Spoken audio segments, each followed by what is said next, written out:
Sister-in-law keeps breastfeeding my baby without permission whenever she babysits, claiming her milk is healthier than formula. So I banned her from my house, but my husband thinks I am overreacting and depriving our son of natural nutrients. My sister-in-law Megan has always been very intense about her lifestyle choices, but I honestly just thought she was kind of a hippie and didn't think it would ever affect my life this much. She is 32 and has been really deep into the whole natural living community since she was in college, which is when she started getting really vocal about toxins and chemicals in everything. I remember when I first started dating my husband Eric about 5 years ago, Megan was already kind of the loud voice in the family. She would come to Sunday dinners and lecture everyone about the ingredients in the salad dressing or how the non-stick pans my mother-in-law used were slowly poisoning us all. It was annoying, but Eric always just rolled his eyes and told me to ignore her because that's just how she was. For a long time, she bounced between different multi-level air-eating things, mostly selling essential oils, and these weird supplements that she claimed could cure everything from headaches to actual diseases. I lost count of how many times she tried to get me to buy a starter kit or host a party for her, and she would always get really defensive when I said I wasn't interested. There was always this underlying vibe that she thought she was smarter, more enlightened than everyone else because she knew the truth about big pharma and the food industry. That's actually where the friction in her own marriage to her ex-husband Greg started about 4 years ago. Greg was a pretty normal guy, maybe a bit quiet, but he worked in it and seemed to really love her at first. When they got married, he seemed to tolerate her quirks, and he even tried to go gluten-free for her for a while. They had a daughter, Mia, who is now 5. For about 2 years, things seemed okay from the outside, although Megan was extremely strict about everything involving Mia. I remember going over to their house and seeing that Mia wasn't allowed to have any plastic toys, only wooden ones that were untreated, and she wasn't allowed to watch any screens at all. Megan was still breastfeeding Mia when she was 3, which I know is a personal choice, but she was very aggressive about it and would make comments about how formula was basically liquid garbage. Then Greg and Megan started fighting a lot more when Mia needed to go to the doctor for a persistent ear infection. Megan wanted to treat it with garlic oil and chiropractic adjustments, but Greg wanted to get antibiotics because Mia was in pain and crying all night. I could see how stressed Greg looked at family gatherings, and instead of compromising, Megan just dug her heels in deeper and accused him of not caring about their daughter's long-term gut health. It got really bad when Greg took Mia to urgent care behind Megan's back because her fever got too high. Megan considered that a betrayal. She started isolating herself and Mia, spending all her time on these online forums for radical natural parenting. She started claiming she needed to homeschool Mia because she didn't want her around shedding kids, whatever that means. 8 months ago, Greg filed for divorce. It was messy. He fought for primary custody because he was genuinely worried about Megan's refusal to use modern medicine, and he had documented instances where she had ignored medical advice. The court actually sided with Greg for the most part, giving him primary physical custody, and Megan only got weekends, provided she followed the medical plan. Megan completely fell apart. I mean, she didn't cry or look sad in a normal way. She got angry. She started acting like a martyr, telling everyone who would listen that the system was rigged against mothers who actually care about their children's health. She started coming over to our house constantly, complaining about Greg and how he was poisoning Mia with processed sludge, and how she felt empty without a baby to take care of full-time. At first, I didn't mind her coming over too much because I was pregnant with my son, Sam, and she seemed really interested in my pregnancy. But it started becoming a pattern where she would criticize my doctor's appointments. She told me I shouldn't get the glucose test because the drink is toxic. She told me I shouldn't get ultrasounds because the waves heat up the amniotic fluid. When I told her I was planning a hospital birth with an epidural, she looked at me like I had said I was going to smoke a pack of cigarettes during labor. She gave me this long lecture about how pain is natural and how an epidural would disconnect me from the baby's spirit. Then Sam was born 3 months ago.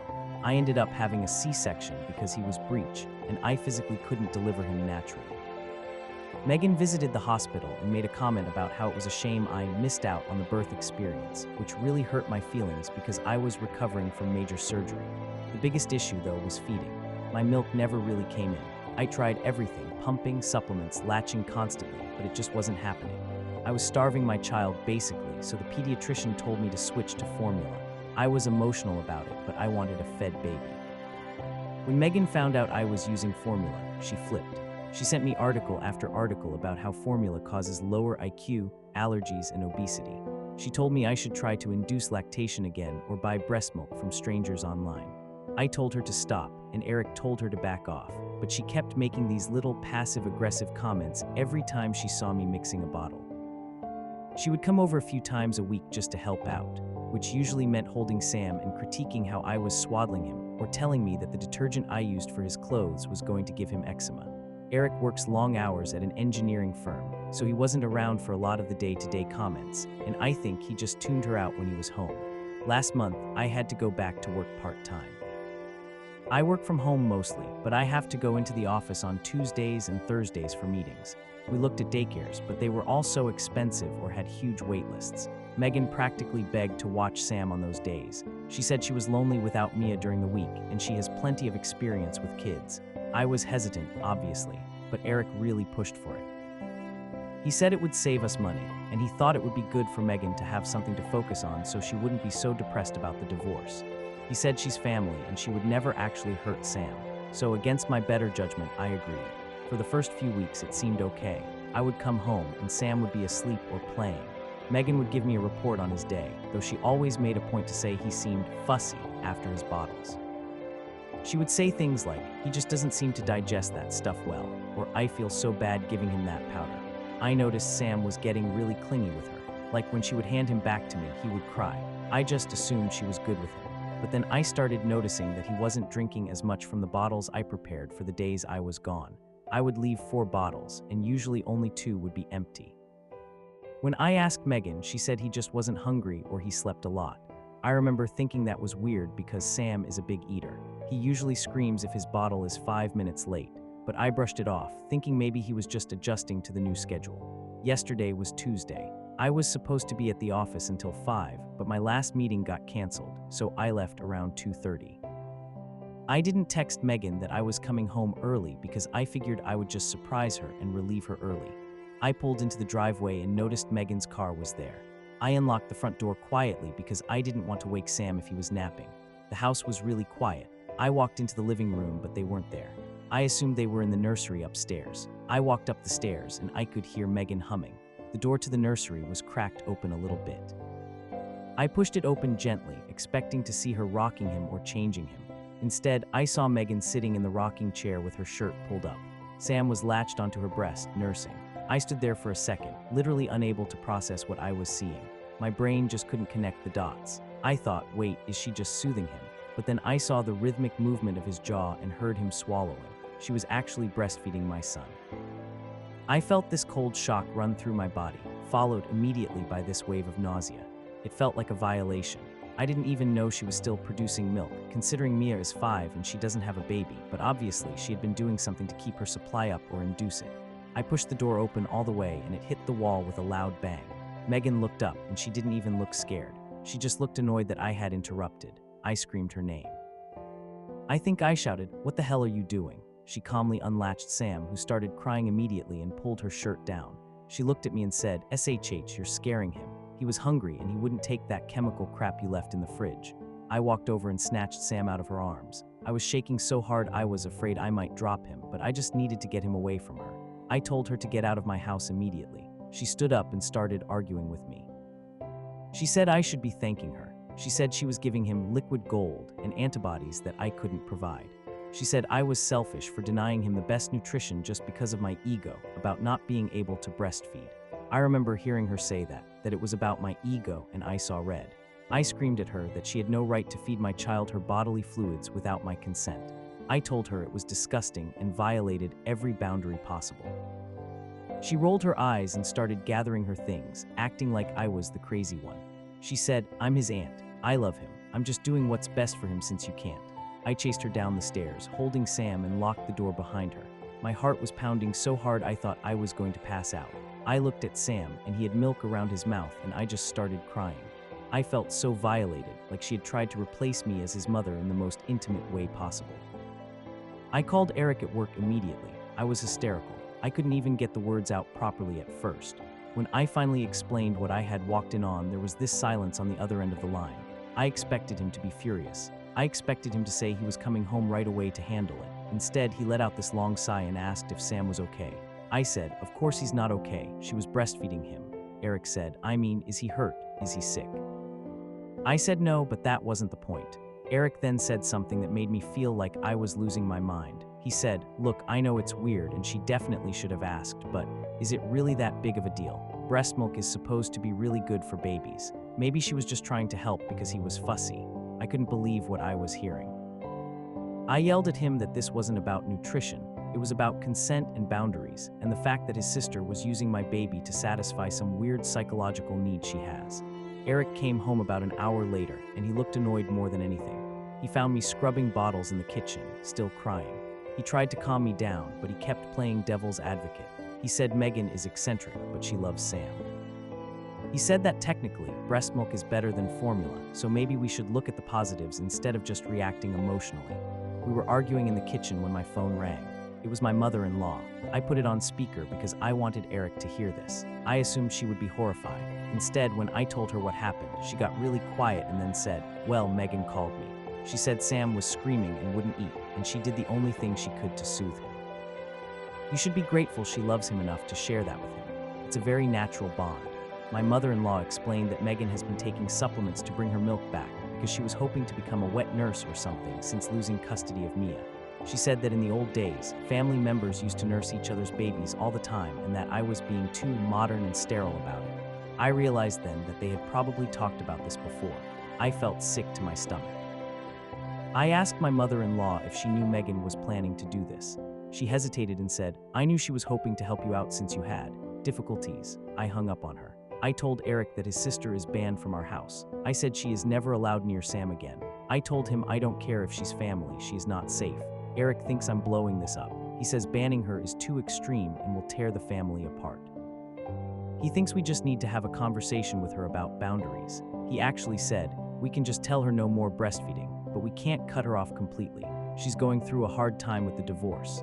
I spent the night in the guest room with the door locked and Sam in his bassinet next to me. I don't trust Eric right now because he doesn't seem to get why this is so wrong. I feel like I'm the only sane person in this situation. I haven't talked to my mother-in-law or Megan since yesterday. I honestly don't know what to do. Everyone acts like I'm the one being unreasonable for not wanting my sister-in-law to breastfeed my child. I feel like I'm going crazy. Update, 1 week later. I wanted to update everyone who commented on my original post because things have gotten way more stressful, and I'm honestly struggling to keep it together. First, thank you to everyone who confirmed that I am not crazy, and that wet nursing requires consent and medical screening. I needed to hear that because the gaslighting from my husband's family has been intense. I took Sam to the pediatrician the day after the incident just to be safe. I told the doctor what happened, and she was horrified. She told me that unscreened breast milk can carry diseases like HIV, hepatitis, and can transfer medications the woman is taking. Since Megan is into all these natural supplements that aren't FDA regulated, we have no idea what is in her system. The doctor ran some blood tests on Sam just to be sure, and thankfully everything looks okay so far, but the anxiety of waiting for those results was unbearable. I told Eric what the doctor said, that this wasn't just weird, it was a potential health risk. That seemed to shake him a little bit. He got quiet when I mentioned the potential for disease transmission. I think he had just been viewing it as healthy milk and hadn't thought about the medical reality of bodily fluids. However, the family situation has exploded. I stuck to my ban. I told Eric that Megan is not allowed on our property, and if she shows up, I won't open the door. My mother-in-law has been texting me nonstop. She keeps sending me articles about the benefits of community nursing and historical practices of wet nursing. She told me that I am depriving Sam of essential nutrients and antibodies during flu season just because I'm jealous that Megan can produce milk and I can't. That comment stung so much. It made me realize that they really do look down on me for using formula. Megan hasn't apologized. In fact, she posted a long, vague rant on Facebook about ignorant mothers who choose corporate poison over nature's gift, and how hard it is when you try to save a child from a toxic environment but get punished for it. She didn't name me, but everyone in the family knew who she was talking about. Eric is still trying to play peacemaker. He hasn't fully backed me up on the ban. He keeps saying things like, "Can't we just do supervised visits?" or "She promises she won't do it again." He's worried about his parents cutting us off or writing us out of the will, which has been a veiled threat from his mom before. I contacted a lawyer friend of mine just to ask about the legal side of things. She told me that what Megan did could technically be considered battery or even a form of assault, depending on how the law interprets it in our state, but pressing charges might be difficult without proof of harm. However, she said I am absolutely within my rights to ban her, and that if I wanted to, I could look into a restraining order if she refuses to stay away. I brought up the idea of a restraining order to Eric, and he flipped out. He said I was trying to destroy his family, and that taking legal action against his sister would be the point of no return. He accused me of being vindictive. I'm starting to realize that my husband cares more about placating his mother and sister than he does about my comfort or our son's safety. It's a really scary realization. I've been staying at the house, but I keep the doors locked all day. I had the locks changed on the back door because I remembered Megan had a spare key from when she was pet sitting for us years ago. Eric was annoyed I spent money on a locksmith, but I didn't care. I'm exhausted. I feel like I have to watch Sam like a hawk, even inside my own home. Update 2, 10 days after Update 1. I honestly didn't think people could be this crazy. I am shaking while I type this. My mother-in-law showed up at our house 3 days ago and caused a massive scene that has basically ended any relationship I will ever have with her. It was around 6 p.m. Eric was home, which I am thankful for because I don't know what would have happened if I was alone. We were just finishing dinner when the doorbell started ringing aggressively. Not just a normal ring, but someone leaning on the button. I looked at the security camera feed on my phone and saw my mother-in-law. She looked furious. She was holding a cooler, like a literal picnic cooler. Eric opened the door before I could stop him.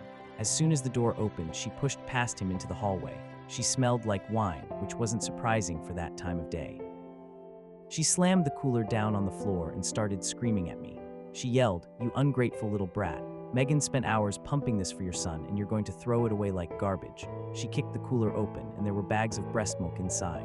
It was bizarre. She was screaming that Megan was devastated and crying her eyes out because she bonded with Sam, and now her supply was causing her physical pain because she couldn't nurse him. She directed all her anger at me. She said I was a barren cow who couldn't feed her own child and that I was punishing Megan for being a real woman. I felt like I had been slapped. The cruelty of it was shocking. Sam started crying from the noise, and I ran to pick him up. My mother-in-law tried to follow me into the living room, screaming that I didn't deserve Sam if I wasn't willing to do what was best for him. Eric finally stepped up. I think hearing his mother call me a barren cow snapped something in him. He grabbed her arm and tried to steer her toward the door. He said, "Mom, you need to leave. You can't talk to her like that." She turned on him then. She told him he was whipped and that I had brainwashed him against his own blood. She said that Megan was just trying to save Sam from being damaged by formula and vaccines. She threw that in there too. She admitted, and this is the part that terrified me, that she had encouraged Megan to nurse Sam. She said, "We talked about it. We decided someone had to step in since his mother is incompetent." She admitted it was a conspiracy between them, a planned thing. Eric looked horrified. He finally yelled at her to get out. He had to physically block her from coming further into the house. She was flailing and screaming that we would regret this, that we were cutting off the only people who truly cared about Sam's health. She threatened that if we didn't apologize to Megan and accept the milk, she would make sure Eric never saw a dime of inheritance and that she would sue us for grandparents' rights, which I know isn't how that works, but she said it. After Eric finally got her out the door and locked it, she stood on the porch screaming for another 10 minutes until the neighbors came out. It was humiliating. Eric came back into the living room and just sat down on the floor. He looked defeated. He apologized to me.